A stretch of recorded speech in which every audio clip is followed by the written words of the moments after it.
Hey guys, it's Kai from Lucas Land and Royals. Hope you're doing well. Today I want to show you one of the female ball pythons, the one that is furthest along in the breeding season, and I'll go over some of the visual signs and behavior associated with follicular development.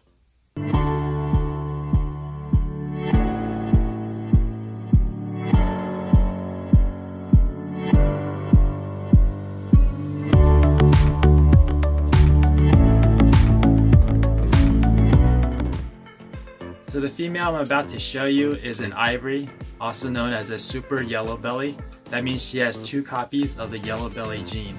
The benefits of using a super is you're guaranteed to have at least one of those genes get passed down to the offsprings. So in this case, all the offsprings or all the hatchlings will be at least a yellow belly. During follicle development, she will tend to stay away from the heat. If I take her temperature right now with the heat gun, it'll probably show she's around 82 degrees. She is still taking medium rats right now. It's important to listen to the female and give them what they want. If she stopped taking medium rats, I'll probably drop down a size to a small rat. If she's hovering at the front even after a meal, I'll probably give her another small rat. This is a classic sign of cooling. What they do is they wrap like this around the bowl and they're trying to release their body heat into the cold water bowl. The fact that it's breeding season further confirms that she's developing her follicles. I did try to palpate her, but I didn't feel anything that resembles follicles. So it's just a matter of letting her develop her follicles and then trying to palpate her about every 2 weeks until the follicles are big enough to feel. In the next footage, you're going to see me palpate her, and that's basically the process of feeling for her follicles and getting a gauge of the size. I by no means am an expert. I can only feel the follicles once they're about 25 millimeters, so they're about the size of a quarter. But I did my best to put that on film. Alright, so here's what I want to show you. I'm going to palpate the ivory girl for follicles. The first thing we have to do is get her out of the enclosure. And just being gentle with her because I do know she has follicles.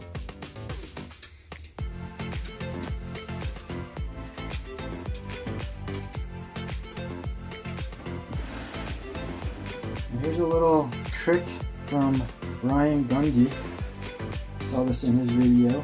I'm still not very good at it, but now that I look at it, it's kind of obvious. Right about this section right here, you can see it getting much wider. You can actually see it from the side view as well. You can see it protrude a little bit.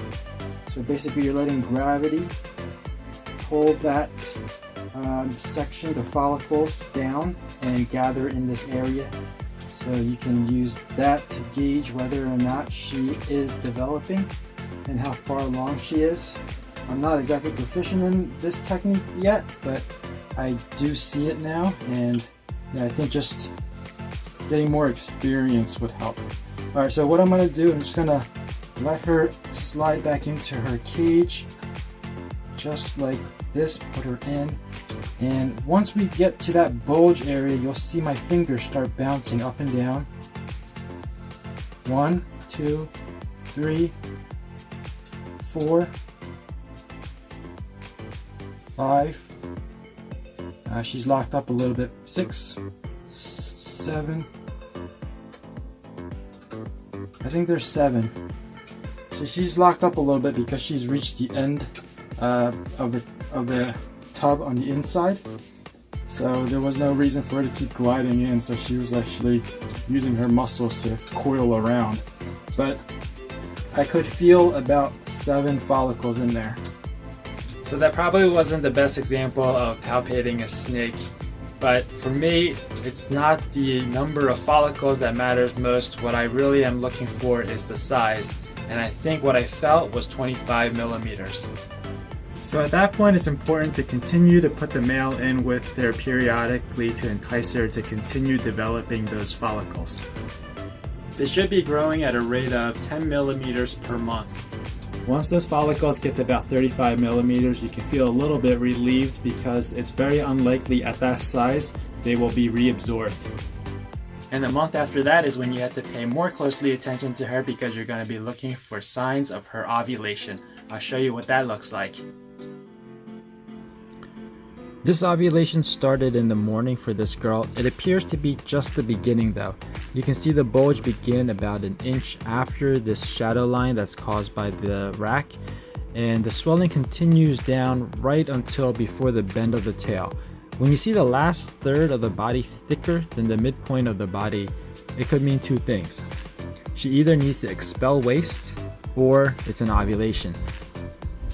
Those are the two normal things.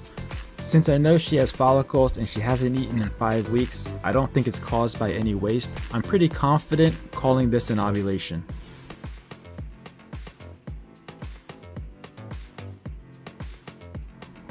I did check back with her later that night and this is what I found. The swelling is still apparent and it could last into the night and following day. This is an uncomfortable time for her, but to me, the hobbyist or breeder, this is an exciting moment and an important milestone in breeding. This means the follicles are in the process of becoming eggs and getting their shells. Beyond this point, it's not necessary to put the male in with her. This is after the ovulation and you can see the swelling has gone down, but her body's girth is fuller than before and she'll be back on the hot side. She'll stay on the hot side, and if I had loose substrate, she may even make a nest. I'm using paper as my substrate, so sooner or later I might find her under the paper for some privacy or just to get closer to the heat source. So I'm going to stop there because we caught up to the present day. Next I'm going to be looking out for her pre-lay shed, which typically happens in a little bit over 2 weeks from the day of ovulation. So that's all for now. If you're new to this channel or want to be informed of future videos, make sure you're subscribed and hit that notification bell. If you enjoyed this video, give me a like. Thanks for watching. Remember to share, and I'll see you guys next time.